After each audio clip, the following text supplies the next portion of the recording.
Are there about half of the government employees so far appear to have responded to your request for what they've been doing over the past week?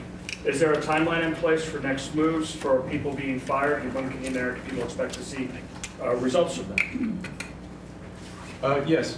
Well, to be clear, I think that email perhaps was best interpreted as a performance review, but actually it was a pulse check review.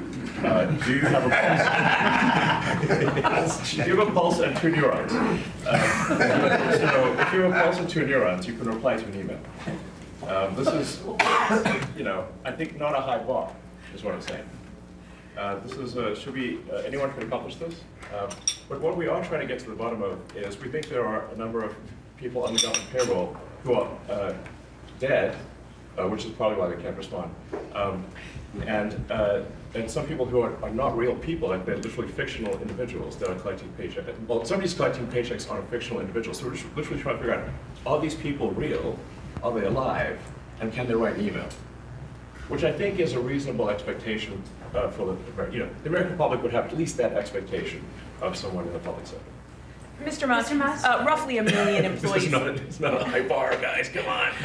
Roughly 1 million employees have responded so far to this email. Does that mean that the remaining 1 million or so federal employees now risk being terminated? And is it your understanding and expectation when you post a directive on X that the cabinet secretaries will follow that order? Because several agencies have instructed employees that this is voluntary or not to respond.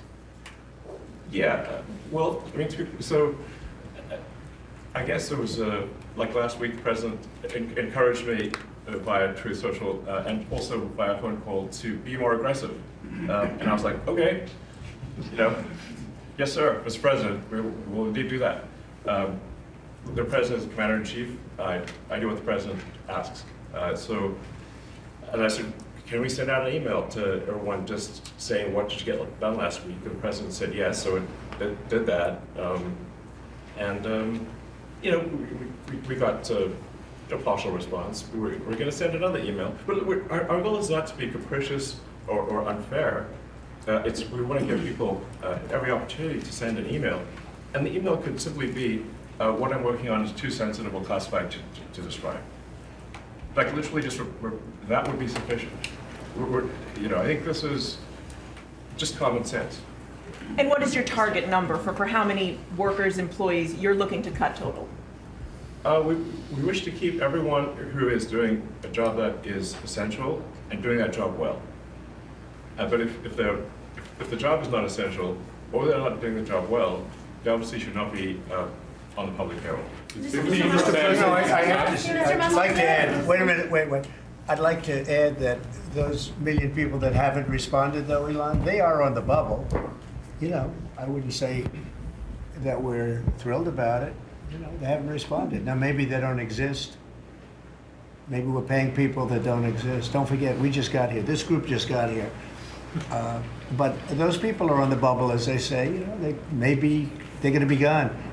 Maybe they're not around. Maybe they have other jobs. Maybe they moved and they're not where they're supposed to be. A lot of things could have happened. I wouldn't say that Biden ran a very tight administration. They spent money like nobody's ever spent money before, wasted money. The Green New scam, all of the different things they spent money on. And you've seen that. We've seen that with some of the things that I read in speeches. I read them and people can't believe when I read them. 20 million here, 30 million here for, a little educational course on something. Circumcision, right? Circumcision. $20 million to inform the people of such and such a country on other things and other things other than that. So those people are, right now we're trying to find out who those people are that haven't responded. Now there'll be some agencies, like Marco has people within state that are right now doing very classified, very confidential work, and we understand that, and we've talked, and we're being a little more surgical. And Marco's doing a lot of things himself. And some of the secretaries we're going to be going to them. We're going to be talking about it today. We're going to ask them to do their own DOGE. In other words, they'll look in their group and I spoke with Lee Zeldin, and he thinks he's going to be cutting 65% or so of the people from environmental. And we're going to speed up the process too at the same time. You had a lot of people that weren't doing their job. They were just obstructionists, and a lot of people that didn't exist, I guess, Lee, too. We found a lot of empty spots that the people weren't there. They didn't exist. I think education is going to be one of those. You go around Washington, you see all these buildings for the Department of Education. We want to move education back to the states where it belongs. Iowa should have education. Indiana should run their own education.